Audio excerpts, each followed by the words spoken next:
विष्णुम् शशिवर्णम् चतुर्भुजम् प्रसन्नवदनम् ध्यायेत् सर्वविघ्नोपशान्तये। व्यासाय विष्णुरूपाय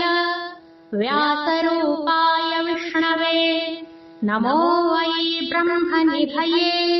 वासिष्ठाय नमो नमः।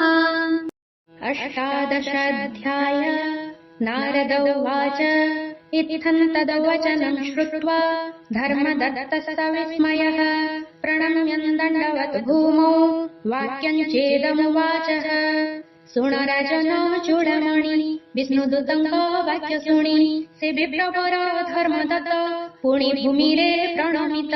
ଉଠି କପାଳେ କର ଦେଇ ବୋଇଲେ ଶୁଣି ମା ଗୋସାଇଁ ପ୍ରାଣୀ ସୁଗତି ଅର୍ଥେ ବିହି ଷଡ଼ ପ୍ରକାରେ ଧର୍ମ କହି ଯଜ୍ଞାଦି ଦାନ ତୀର୍ଥ ବ୍ରତ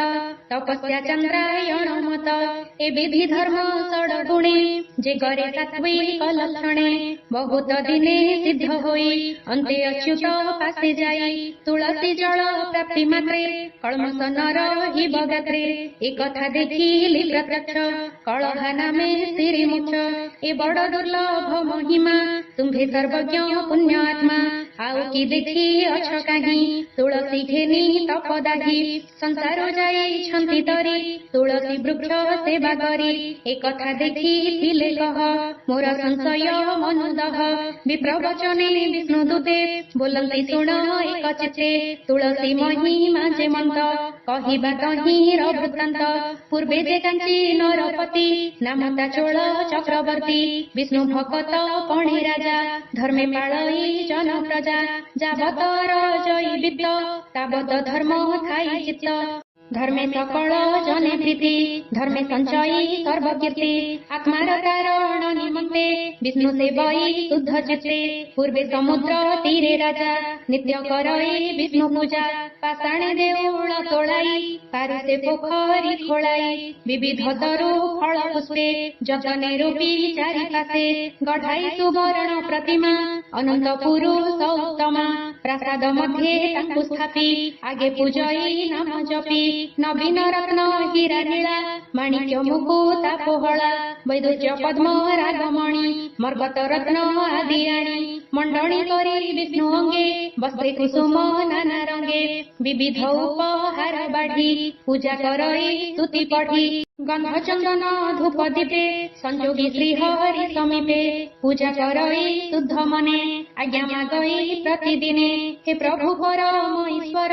ମୋର ପ୍ରଜାଙ୍କୁ ସୁଖୀ କର ପ୍ରକାଶ ହୁଅ ସର୍ବହୃଦେ ମୋ ମନ ରହୁ ତୁମ୍ଭ ପାଦେ ଏମନ୍ତ ବୋଲି ଆଜ୍ଞା ମାଗେ ଜଗତ ଜନ ଅନୁରାଗେ ଏମନ୍ତେ କେତେ କାଳ ଗଲା ଦିନେ ଏମନ୍ତ କୃତ୍ୟ ହେଲା ନୃପତି ବିଷ୍ଣୁ ପୂଜା କାଳେ ଏକ ବ୍ରାହ୍ମଣ ଆସି ମିଳେ ନାମ ତାହାର ବିଷ୍ଣୁ ଦାସ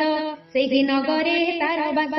ଦଶମୀ ତିଥି ନିଶିତେ ସେ ବିଷ୍ଣୁଙ୍କ ଦର୍ଶନ ଆସେ ସ୍ନାହାନ ସାରି ପ୍ରାତଃ କାଳେ ପ୍ରବେଶ ହେଲା ଦେବ ଆଳେ ହସ୍ତେ ତା ତୁଳସୀ ମଞ୍ଜରୀ ବିଶେଷେ ପତ୍ର ଦ୍ରୋଣେ ଭରି ଦେଉଳ ଭିତରେ ସମ୍ଭାଇ ମଣ୍ଡିଲା ବିଷ୍ଣୁ ଅଙ୍ଗେ ନେଇ ତୁଳସୀ ଦଳେ ବିଷ୍ଣୁ ବେଶ ତାହାଙ୍କୁ ହୋଇଲା ଦୃଶ୍ୟ ତା ଦେଖି କୋପେ ନୃପବର ବିପ୍ରଙ୍କୁ କରଇ ଧିକାର ବୋଇଲା ଧିକ ତୋର ବୁଦ୍ଧି ତୁ କିସ ଜାଣୁ ପୂଜା ବିଧି ସ୍ୱଭାବେ ଦୁଃଖୀ ଅକିଞ୍ଚନ ଦରିଦ୍ରପଣେ ଜ୍ଞାନହୀନ ତୋତେ ମିଳିବ ଅବାକିସ ବିଷ୍ଣୁଙ୍କୁ କରିବୁ ସନ୍ତୋଷ ଦେଖ ମୋହର ପୂଜା ବିଧି ରତ୍ନ କାଞ୍ଚନେ ସର୍ବସିଦ୍ଧି ମଣ୍ଡିଛି ବିଷ୍ଣୁ କଳେବର କେମନ୍ତେ ଦିଶଇ ସୁନ୍ଦର ତୁ ଆସି ବେଶ ଭ୍ରାନ୍ତି କଲୁ ତୁଳସୀ ଦଳେ ଉହାଡ଼ିଲୁ ଏଣୁ ମୋ ମନେ ମହାତାପ ନ ଦେଖି ବିଷ୍ଣୁ ନିଜ ରୂପ ତୁ ଯେ ବ୍ରାହ୍ମଣ ବୁଦ୍ଧି ନଷ୍ଟ କେବଳ ବର୍ଣ୍ଣ ମଧ୍ୟ ଶ୍ରେଷ୍ଠ ତେଣୁ ସହିଲି ତୋର ଦୋଷ ଆଉ ବୋଲିବି ଅବାକିସ ରାଜା ବଚନ ବିପ୍ର ଶୁଣି ସଧୀରେ କହୁ ଅଛି ବାଣୀ ସେ ନୃପ ନ କରିବ ଗୋପ ମୋଠାରୁ ଶୁଣିବା ସ୍ୱରୂପ ଉତ୍ତମ ଋଷିଙ୍କ ବଚନେ ମୁଁ ଶୁଣିଅଛି ପୂର୍ବ ଦିନେ ବିଷ୍ଣୁ ପୂଜା ନିମନ୍ତେ ଦ୍ରବ୍ୟ ବହୁ ବିଧାନେ ଭିଆଇବ ପୃଥିବୀ ତୁଲେ ପାତ୍ର କରି ବ୍ରହ୍ମ ବଚନେ ଶକ୍ତି ଧରି ଦ୍ରବ୍ୟ ସଞ୍ଚିବ ଶୁଦ୍ଧ ଚିତେ ସାତ ସମୁଦ୍ର ଜଳ ଯେତେ ଅର୍ଘ୍ୟ ନିମନ୍ତେ ଯେତେ କ୍ଷୀର ମେରୁ ସମାନେ ଅଳଙ୍କାର ଶପଥ ନିଧି ରତ୍ନମଣି ମଣ୍ଡିବ ବିଷ୍ଣୁ ଅଙ୍ଗେ ଆଣି ପାରିଜାତକ ଆଦି ପୁଷ୍ପେ ମଳୟ ଚନ୍ଦନ ସୁବାସେ ଜଗତେ ଯେତେ ସ୍ୱାଦ ଫଳ ପୂଜାରେ ବାଢିବ ସକଳ ଷୋଡ଼ଶ ଭାବେ ପୂଜା ବିଧି ନିଗମ ମନ୍ତ୍ର କରି ସିଦ୍ଧି ବ୍ରହ୍ମ ମୁନିଙ୍କ ଉପଦେଶେ ବିଷ୍ଣୁଙ୍କୁ ପୂଜିବ ହରସେ ତେଣେ ହୋଇବ ଯେତେ ଧର୍ମ ତୁଳସୀ ଦଳେ ନୋହେ ସମ ତୁଳସୀ କୋମଳ ମଞ୍ଜରୀ ବେନି ହସ୍ତରେ ଥିବ ଧରି ଯେ ତାହା ଦେବ ବିଷ୍ଣୁ ଶିରେ ସେ ଧର୍ମ କହିଲେ ନ ସରେ ବିଷ୍ଣୁ ଶ୍ରୀମୁଖେ ଛନ୍ତି କହି ବିଧାତା ସର୍ବ ଶାସ୍ତ୍ରେ ଲିଖି ଈଶ୍ୱର ମୁନି ଆଦି ଗଣେ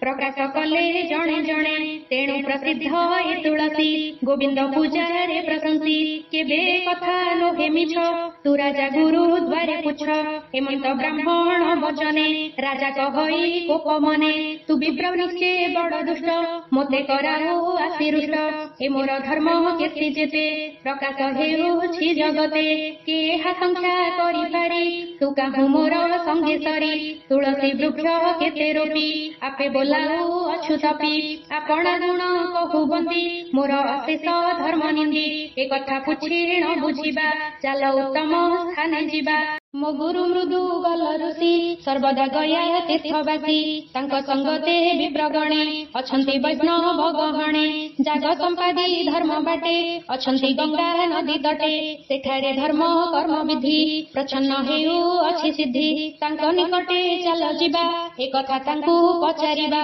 ତୁଳସୀ ସେବା ଧର୍ମ ଫଳ